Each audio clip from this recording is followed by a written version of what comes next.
everybody! I hope you liked our story from yesterday, because we might have a similar one today.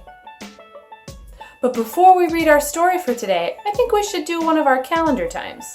You ready? Alright, Miss Haley, we're back for the last week of April. Whoa. I know, it has hopefully flown by, even though we've all been at home this whole time.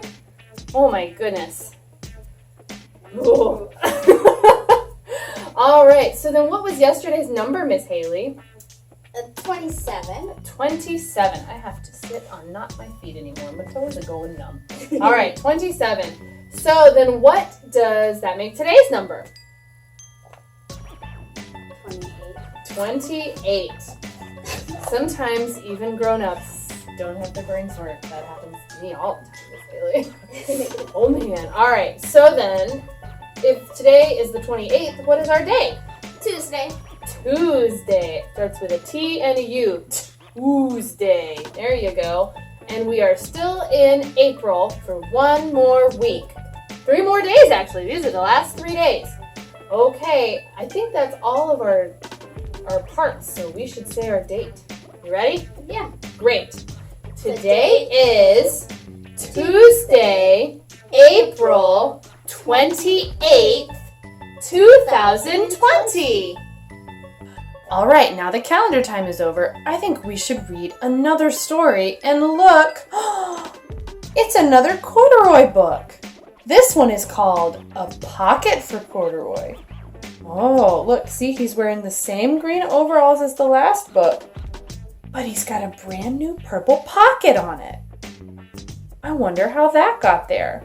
I bet we have to read to find out. Let's get started. Late one summer afternoon, Lisa and her mother took their laundry to the laundromat. As always on such trips, Lisa carried along her toy bear, Corduroy. The laundromat was a very busy place at this hour.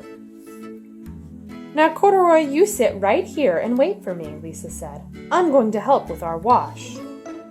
Corduroy waited patiently. Then he suddenly perked up his ears.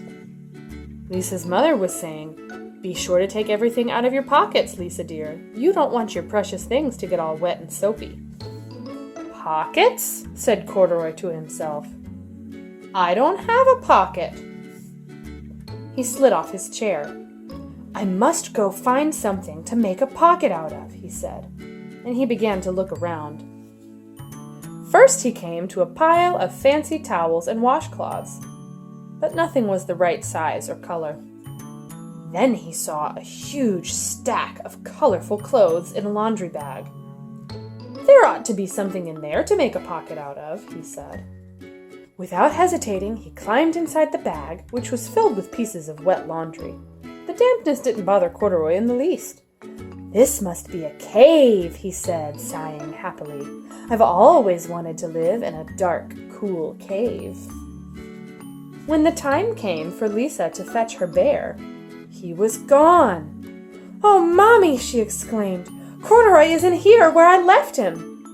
"I'm sorry, honey," said her mother, "but the laundromat will be closing soon, and we must be getting home." Lisa was reluctant to leave without Corduroy, but her mother insisted. "You can come back tomorrow," she said. "I'm sure he will still be here." As they left, a young man wearing an artist's beret was taking his wet laundry out of a bag. The very bag Corduroy had discovered. Before he knew it, Corduroy was being tossed, together with all the sheets, shirts, shorts, and slacks, inside the dryer. But just as the artist was shutting the glass door, Corduroy tumbled out onto the floor. "How in thunder did that bear ever get mixed up with all my things?" the artist wondered. Poor Corduroy was damp all over. "Well, the least I can do for him is give his overalls a good drying," said the man thoughtfully. He unbuttoned Corduroy's shoulder straps and put his overalls in the dryer.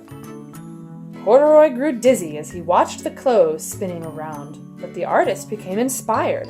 "This would make a wonderful painting," he said as he took a sketch pad out of his pocket and began drawing the swirling colors. "I can hardly wait to get back to my studio." Finally, the dryer stopped whirling, and the man gathered up the clothes. Then he helped Corduroy put on his warm, dry overalls. All at once, the manager of the laundromat shouted, "Closing time! Everybody out!" Corduroy was gently placed on top of a washing machine. "I wonder who that bear belongs to," said the artist as he was leaving. "Seems to me he should have his name someplace. He's too fine a fellow to be lost." As soon as the lights turned off, Corduroy began his search again. He was surprised to see something white glowing in the dark.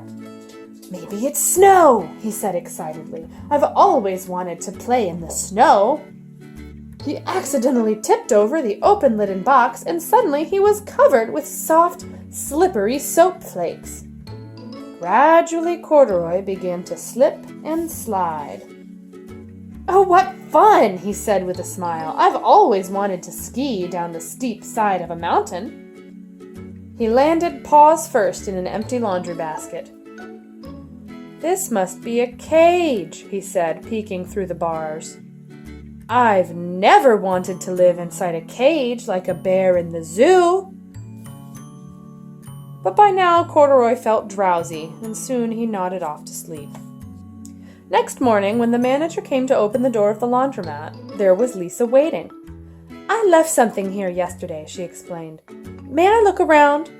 "Certainly," said the manager. "My customers are always leaving things." Lisa was searching under the chairs in the back of the washing machines when she heard the manager call her. "Is this what you're looking for, señorita?" "Yes, yes, he's my best friend," shouted Lisa as she came running. She reached in and picked Corduroy out of the basket. "So this is where you've been, you little rascal," she said. "It's time I took you home." Lisa thanked the manager and ran out the door and down the street, holding Corduroy tightly in her arms. "I thought I told you to wait for me," she said. "Why did you wander away?" "I went looking for a pocket," Corduroy said. "Oh, Corduroy, why didn't you tell me you wanted a pocket?" asked Lisa, giving him an affectionate squeeze. That very morning, Lisa sewed a pocket on Corduroy's overalls. "And here is a card I've made with your name on it for you to keep tucked inside." "I've always wanted a purple pocket with my name tucked inside," said Corduroy as he and Lisa nuzzled noses. I just love the Corduroy books. They're so sweet and wonderful. I sure am glad that Corduroy has Lisa to look after him. I think he would get into all sorts of trouble without her. Well, I did say the videos this week would be a little shorter, and that's all that I have for today. I'll see you tomorrow with another book. Bye!